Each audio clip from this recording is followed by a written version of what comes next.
19th, 1781, the British Army surrendered at Yorktown. When the British marched out to lay down their arms, their band played a song called "The World Turned Upside Down." And truly, in the last 2 weeks, it seems like our world has been turned upside down. Think about it. The schools are closed, the libraries are closed, the playgrounds are closed, and the churches are closed. Then think about this with me. Look at what's open. Walmart's open. Liquor stores are all still open. The tax office is open. And ain't you happy that Congress is still open?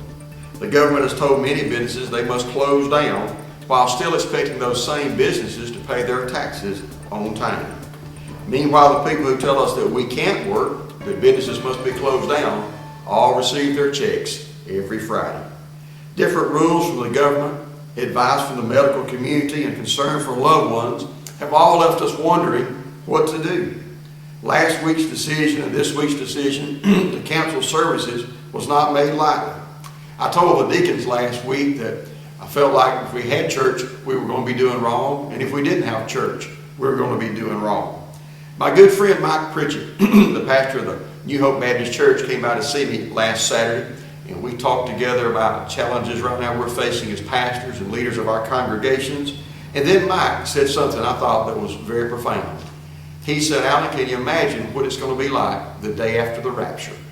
Look at all the confusion," he said, right now, in even our own county, Morgan County. Think what it's going to be like the day after the rapture. Imagine right now we have about 2,000 of our citizens that are stricken with this current disease. What will it be like when 500,000, 1 million of our fellow citizens all of a sudden just disappear in a moment, in the twinkling of an eye? Right now, in times like these, with confusion running unchecked, I believe we should heed the words of the Apostle Paul, who in 1 Corinthians 14:33 said, "For God is not the author of confusion, but of peace, as in all churches of the saints." It's my understanding that the executive order signed last week by the governor of our state forbids the assembling of more than 10 people. 1 Peter 2:17 says that we are to honor the king.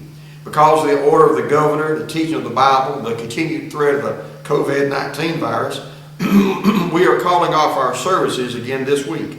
We will be putting on Facebook, on our Facebook page, a sermon and a Bible study, if all goes right.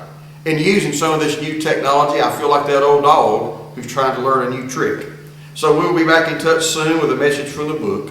Until then, let us hold close to our hearts the words of the psalmist David, who said in Psalms 122 and verse 1, "I was glad when they said unto me, let us go into the house of the Lord."